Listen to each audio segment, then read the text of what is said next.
I've been slowly improving my desk setup for over 4 years now.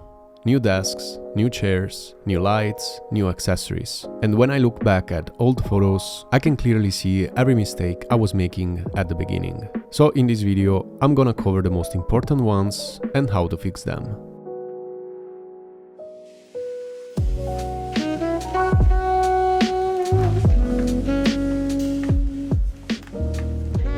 Mistake number 1 is directly related to your health, and that's not investing in a great chair early enough.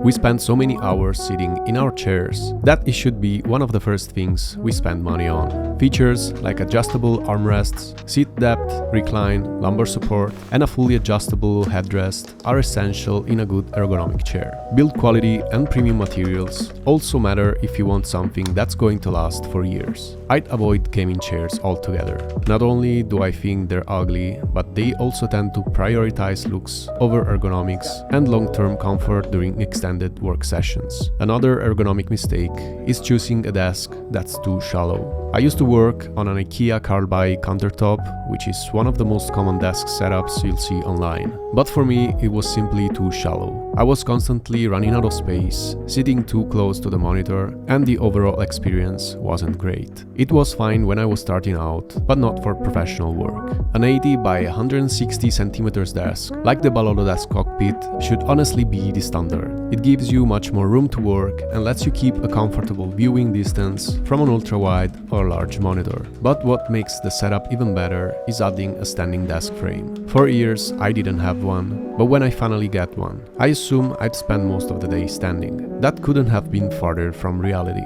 What actually makes a standing desk worth it isn't standing all day. It's the ability to adjust the height for different situations. It removes friction from your workflow and simply makes life easier. For example, instead of constantly moving my chair and readjusting my posture every time I want to sit cross-legged, I can just raise or lower the desk to match my position. It's a small thing, but it makes working much more comfortable. The same goes for cable management or vacuuming under the desk. With a fixed desk, those jobs are much more awkward. With a standing desk though, you just raise it and get the space you need.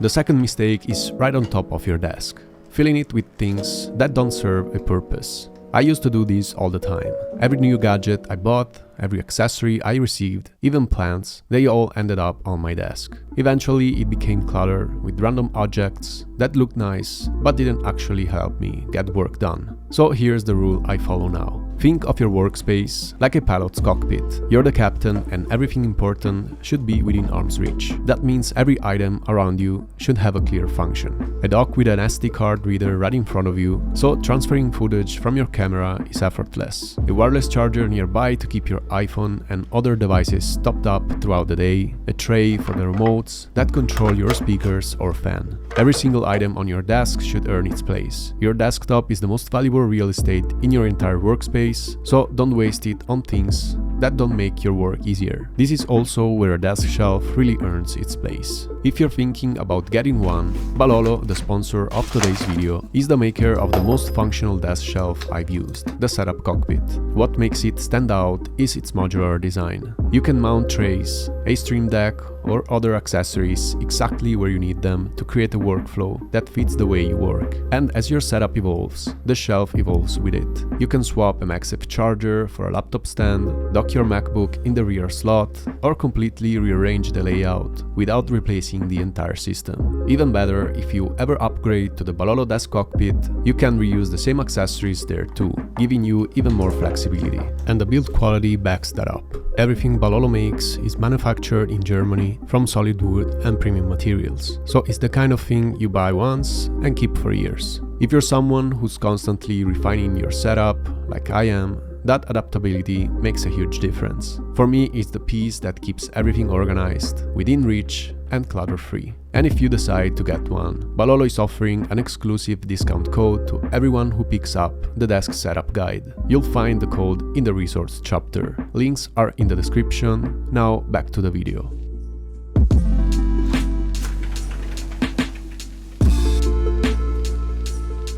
Lighting is the third most common mistake, and it's probably the one that makes the biggest visual difference. The key is to never rely on a single light source. Instead, spread your lighting across the room to create contrast, depth, and a space that feels warm and inviting instead of flat. I like to think of lighting in three categories: ambient, task, and accent lighting. Ambient lighting is your main ceiling light, the one you switch on when you need full visibility to clean the room or find something. It's usually very bright and designed to mimic daylight, but it's also the flattest type of lighting. Its job isn't to make your workspace feel cozy or look better. In fact, it usually does the opposite. To make it more versatile, I'd recommend choosing a dimmable ceiling light that does more than one job. Mine has a built-in fan, and it's been a lifesaver during the summer when my office gets unbearably hot. It keeps the room cool while staying impressively quiet.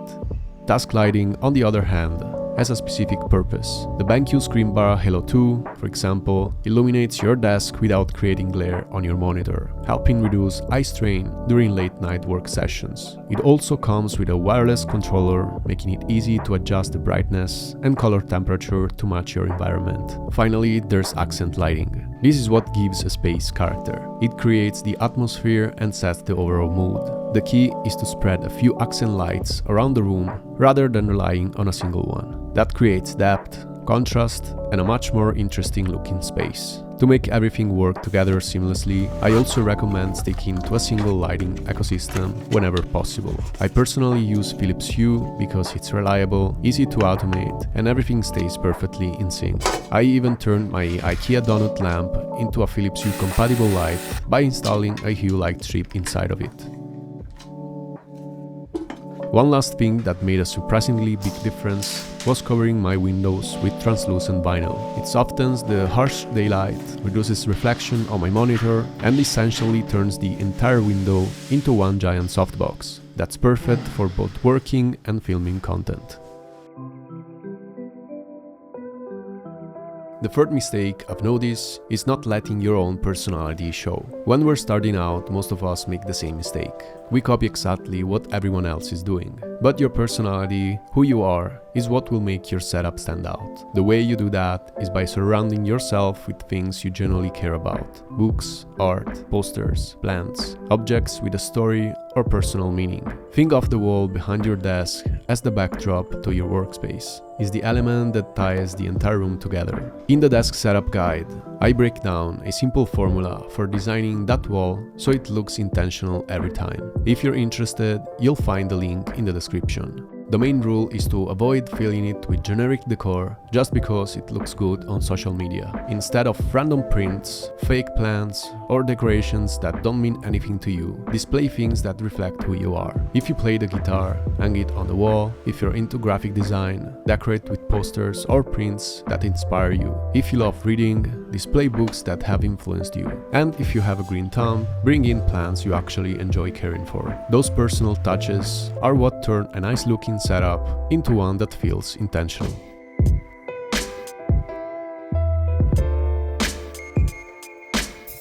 The fifth and final mistake is keeping your desk cluttered. We already live in a world full of distractions. Your workspace shouldn't add to them. It should help you stay focused. Keeping your setup clutter-free starts with building the habit of resetting it every day. And I don't just mean keeping it free of dust, although that's important too. I mean keeping it visually clean. Cables shouldn't be running across your desk. Hide them in a cable management tray or a box. Your phone, the biggest source of distraction for most of us, shouldn't be within easy reach. Put it on a charging stand somewhere farther away. And don't eat at your desk. Eat at the dining table, then come back to work. These small decisions compound over time. They create habits that not only keep your workspace clean, but also improve your focus and productivity. If you always put things back where they belong, your desk becomes much easier to maintain and naturally feels more organized. Once that's taken care of, keep it physically clean too. Store a microfiber cloth in an easy-to-reach drawer, so there's almost no friction to wiping away dust the moment you notice it. Vacuum the rug, open the windows to let in fresh air, use an essential oil diffuser so the room smells as good as it looks. None of these habits take much effort on its own, but together they create a workspace that stays clean, organized, and enjoyable to spend time in.